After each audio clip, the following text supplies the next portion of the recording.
Good morning বন্ধুরা, আশা করছি তোমরা সকলে ঠান্ডায় খুব ভালো আছো।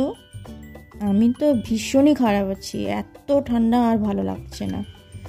দেখো আজকে তোমাদের জন্য নিয়ে আসলাম গোকুল পিঠের রেসিপি। তোমরা যদি এইভাবে বাড়িতে বানাও তো ট্রাই করতে পারো। প্লিজ সঙ্গে থেকেও দেখতে থাকো আমি কিভাবে গোকুল পিঠেটা বাড়িতে তৈরি করি।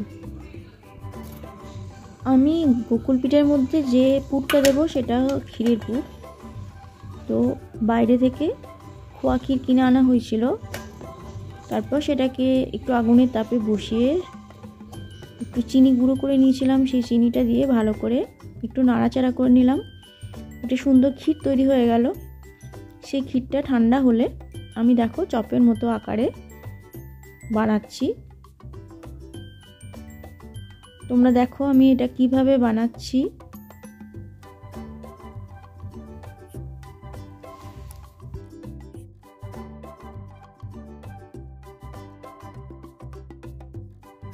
আমি একটা একটা করে এগুলোকে তৈরি করছি। আমার এবার সবগুলো একসাথে তৈরি করা হয়ে গেছে। দেখো দেখতে কত সুন্দর লাগছে। এবার আমি একটা ব্যাটার তৈরি করব, যার জন্য আমার ছোট বাটির এক বাটি ময়দা লেগেছে। আমি ময়দা নিয়ে নিয়েছি, সামান্য একটু নুন নিয়েছিলাম এবং পরিমাণ মতো চিনি দিয়েছিলাম। ময়দাটা আমি প্রথমে একটু জল দিয়ে গুলে নিয়েছি। আমি এর মধ্যে সামান্য একটু লবণ দিয়েছিলাম, পরিমাণ মতো একটু চিনি দিয়েছিলাম। জল দিয়ে প্রথমে এটাকে ভালো করে ফেটিয়ে নিলাম। এরপরে আমি অনেকটা দুধ দিলাম। দুধ দেওয়ার পরে যতক্ষণ না স্মুথ হয় ততক্ষণ আমি এটাকে হাতের কাছে হাতা পেয়েছিলাম, হাতা দিয়েই নাড়াচ্ছি।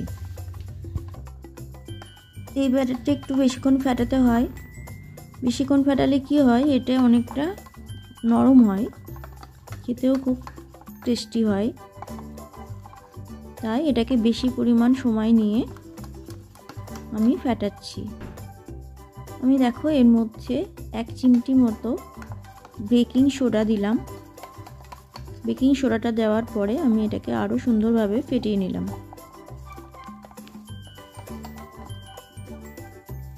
এবার আমি কয়েকটা মতো মৌরি দিলাম।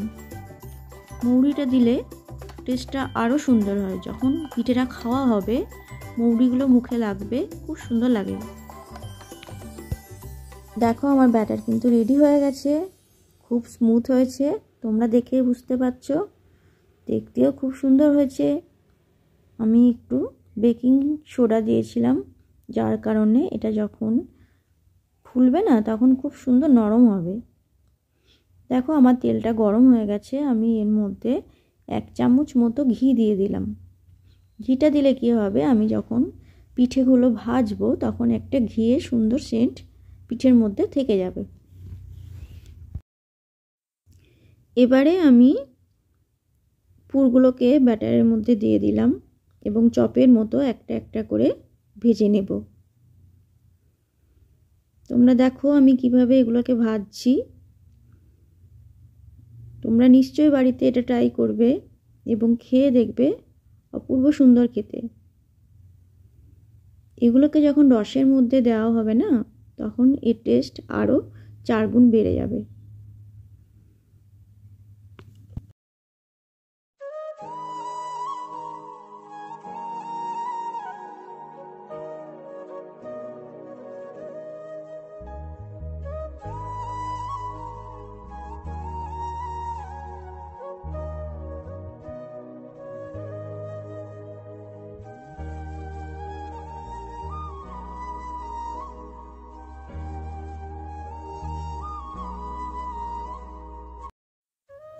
অনেকগুলো পিঠে ভাজতে হচ্ছে, তাই একটু সময় লাগছে। তোমরা একটু ধৈর্য ধরে শেষ পর্যন্ত দেখো।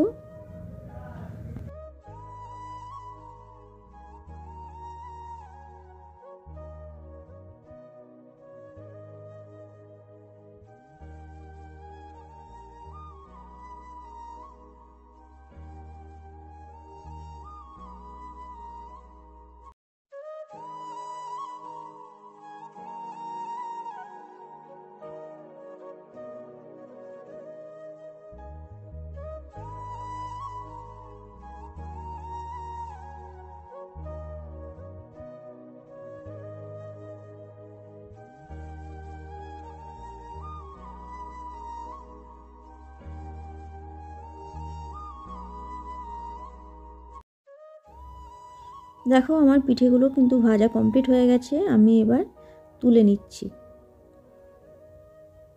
আমি এবার পিঠেগুলোকে রসে দেব, তার জন্য আমি একটা রস বানিয়েছিলাম।